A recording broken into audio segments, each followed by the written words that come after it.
সময়ের সঙ্গে সঙ্গে মানব জীবনে অর্থের প্রয়োজনীয়তা দিন দিন বেড়েই চলেছে। একটা সময় ছিল যখন অর্থ থাকলেও এমন অনেক কিছুই ছিল যেগুলো পাওয়া যেত না।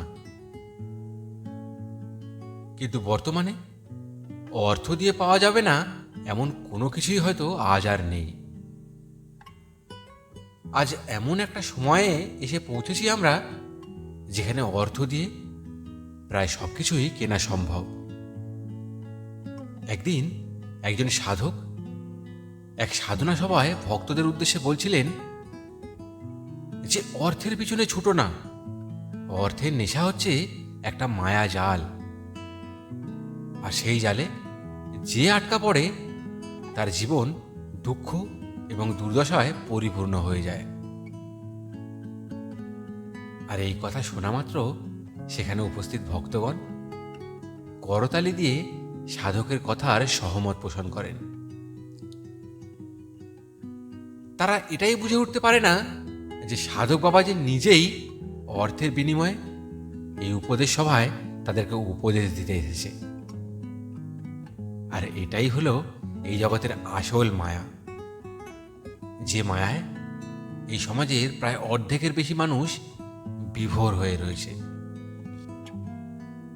বর্তমান সময়ে অর্থ উপার্জন করা যতটা না কঠিন হয়েছে, তার থেকে অর্থকে সঠিকভাবে ব্যবহার করা এবং সঞ্চয় করা অনেক বেশি কঠিন হয়ে পড়েছে। আপনারা এমন অনেক মানুষকেই দেখে থাকবেন যারা আটানা উপার্জন হতে না হতেই 1 টাকা খরচের চিন্তা ভাবনা শুরু করে দেয়। আর আপনার জীবন ধারণ পদ্ধতিও যদি এমন হয়ে থাকে, তাহলে জেনে রাখুন আপনি জীবনে কখনোই আর্থিক দিক থেকে সম্পূর্ণরূপে স্বাবলম্বী হতে পারবেন না। একটা গল্প শোনাই আপনাদের। এক গ্রামে 2জন মহিলা বাস করতেন। তাদের মধ্যে একজনের কাছে একটা মোষ ছিল, আর অপরজনের কাছে একটা ছাগল। যার কাছে মোষ ছিল তিনি কোনো কিছুরই কদর করতে জানতেন না, তাই তার মোষ অনেক দুধ দেওয়া সত্ত্বেও তিনি সেই দুধের সঠিক ব্যবহার করতেন না এবং বাড়ির আশেপাশে থাকা বিড়ালকে সেই দুধ খাইয়ে দিতেন। অপরদিকে যার কাছে ছাগল ছিল, তিনি তার ছাগলের দুধ এক বিন্দুও নষ্ট হতে দিতেন না। তিনি সামান্য থেকে সামান্যতম জিনিসেরও যথার্থ মূল্য বুঝতেন এবং তা সঠিকভাবে ব্যবহার করতে জানতেন। তিনি তার ছাগলের অল্প অল্প দুধ সঞ্চয় করেই তা থেকে ঘি বানাতেন, আর এভাবেই তিনি তার গৃহে অনেক ঘি জমিয়ে ফেলেছিলেন। কিন্তু অন্যজন, যার কাছে মোষ থাকা সত্ত্বেও তিনি তার কদর না বোঝার কারণে কখনোই ঘি বানানোর কথা চিন্তাও করেনি। একদিন তার ঘরে হঠাৎ বেশ কিছু অতিথি এসে পড়ে। তাদেরকে খাওয়ানোর মতো শুকনো রুটি ছাড়া তার কাছে আর কিছুই ছিল না। তাই সে ছাগল পালক মহিলাটির কাছে গিয়ে এক শেষে ঘি ধার করে নিয়ে আসে এবং প্রতিশ্রুতি দিয়ে আসে যে খুব শীঘ্রই সে তার মোষের দুধ থেকে ঘি বানিয়ে তাকে তার ঘি ফেরত দিয়ে আসবে। কিন্তু বহুদিন কেটে যাওয়ার পরও ঘি ফেরত দিতে না যাওয়ায় অবশেষে একদিন ছাগল পালক মহিলাটি তার বাড়িতে এসে উপস্থিত হন এবং মোষ পালক মহিলাটির কাছে জানতে চান তিনি কবে তার ঘি ফেরত দেবেন।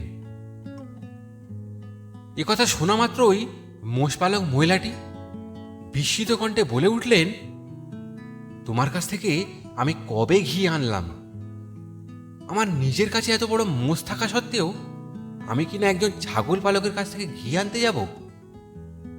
আমার যদি ঘির একান্তই প্রয়োজন হতো, তবে কি আমি আমার মোষের দুধ থেকে ঘি বানিয়ে নিতে পারতাম না? তিনি ঘি ফেরত দেওয়া তো দূর, তার কাছ থেকে ঘি নেওয়াটাই অস্বীকার করলেন। এরপর ছাগল পালক মহিলাটি সেখান থেকে চলে যান। তিনি এটা বুঝতে পারছিলেন যে সত্যি তার কথা হয়তো এই মুহূর্তে কেউই বিশ্বাস করবে না, কারণ তিনি একজন সামান্য ছাগল পালক হয়ে কি করে একজন মোষ পালক মহিলাকে ঘি ধার দিতে পারেন। কিন্তু তা সত্ত্বেও নিরুপায় হয়ে তিনি কিছু জনকে বিষয়টা জানালেন, আর তাদের কাছ থেকে আশানুরূপ উত্তরই ফেরত পেলেন। তারা কেউই তার কথা বিশ্বাস করলেন না। ওই গ্রামের বাইরে বেশ কিছুটা দূরে একজন সাধু বাস করতেন, যার কাছে গ্রামের অনেকেই নানান সময় নানান সমস্যা নিয়ে হাজির হতেন এবং তিনি তাদের সমস্যার সমাধানও করে দিতেন। ছাগল পালক মহিলাটি আর কোনো উপায় না দেখে সেই সাধু বাবার কাছে যাওয়াটাই উপযুক্ত মনে করলেন এবং তিনি সেখানে গিয়ে সাধু বাবাকে সমস্ত বিষয়টা জানালেন। এরপর সাধু বাবা সেই মেষপালক মহিলাটিকে ডেকে পাঠালেন এবং তার কাছে সম্পূর্ণ বিষয়টা জানতে চাইলেন। মোষপালক মহিলাটি এখানেও সেই একই কথাই বললেন। তিনি বললেন, বাবা, আমার কাছে মোষ রয়েছে আর ওর কাছে রয়েছে ছাগল। আমার মোষ ওর ছাগলের তুলনায় অনেক বেশি পরিমাণ দুধ দেয়, যা থেকে আমি অনায়াসেই অনেক ঘি বানিয়ে ফেলতে পারি। তাহলে আমার ঘির প্রয়োজন হলে আমি কি ঘি বানিয়ে নিতে পারতাম না? আমি ওর কাছে কেন ঘি ধার করতে যাব? সাধু বাবা বেশ চিন্তায় পড়ে গেলেন, কারণ সমস্যা যতই গভীর হোক না কেন তাকে যে তার সমাধান করতেই হবে। সাধু বাবা তাদের দুজনকে 2 ঘটি জল দিলেন এবং বললেন, যাও, দুজনেই জলটা দিয়ে ভালো করে হাত পা এবং মুখ ধুয়ে এখানে এসে বসো। 1 ঘটি জল দেখে মোষপালক মহিলাটি বলে উঠলেন, বাবা, এই 1 ঘটি জল দিয়ে আমি হাত পা মুখ একসঙ্গে কি করে ধোবো? উল্টো দিকে ততক্ষণে সেই ছাগল পালক মহিলাটি ওই 1 ঘটি জল নিয়েই সেখান থেকে চলে যায় এবং সে হাত পা মুখ ধোয়ার পরও ঘটিতে কিছুটা জল অবশিষ্ট রেখে সেখানে এসে বসে পড়ে। এবার নিরুপায় হয়ে মোষপালক মহিলাটিও হাত পা ধুতে চলে যান। তিনি শুধু মুখটা ধুয়েই সমস্ত জল শেষ করে সেখানে এসে বসে পড়েন। এরপর সাধু বাবা সেই মোষপালক মহিলাটিকে ছাগল পালক মহিলাটির ঘি ফেরত দেওয়ার আদেশ দিলেন। সঙ্গে সঙ্গে সেখানে উপস্থিত গ্রামবাসীরা সাধু বাবার এমন আদেশে কিছুটা বিস্মিত হয়ে সাধু বাবাকে বললেন, বাবা, আপনি কি করে এতখানি নিশ্চিত হলেন যে ওই মোষপালক মহিলাটি ছাগল পালক মহিলার থেকে ঘি নিয়েছেন? আপনার আদেশ কোথাও ভুল হয়ে যাচ্ছে না তো? এবার সাধু বাবা মৃদু হাসলেন এবং সকলকে বললেন, ওই ঘটি দুটো দেখো, আমি দুজনকে সম পরিমাণ জল দিয়েছিলাম এবং দুজনকেই বলেছিলাম ওই 1 ঘটি জল দিয়ে হাত পা এবং মুখ ধুয়ে আসতে। ছাগল পালক মহিলাটি হাত পা এবং মুখ ধোয়ার পর কিছুটা জল অবশিষ্ট নিয়ে এসেছে, আর মোষপালক মহিলাটি শুধুমাত্র মুখ ধুয়েই 1 ঘটি জল শেষ করে ফেলেছে। এমনটা এই কারণেই করেছে কারণ মোষপালক মহিলাটি ওই 1 ঘটি জলের মূল্যই বোঝেনি। আর যে জিনিসের আমরা মূল্য বুঝি না তা আমাদের কাছে যতই থাকুক না কেন আমরা তার অপচয়ই করব। কিন্তু যদি আমাদের কাছে কোনো জিনিস কম থাকে কিন্তু আমরা তার যথার্থ ব্যবহার জানি, তাহলে আমাদের কাছে সামান্য থেকে সামান্যতম জিনিসটাও অনেক মূল্যবান হিসেবে দেখা দেয়। ঠিক যেমন এই ছাগল পালক মহিলাটি দিনের পর দিন তার ছাগলের অল্প অল্প দুধ সঞ্চয় করে ঘি বানিয়েছে, কিন্তু মোষপালক মহিলাটি অনেক দুধ পাওয়া সত্ত্বেও তার মূল্য না বোঝায় তিনি বিভিন্নভাবে তা অপচয় করেছেন।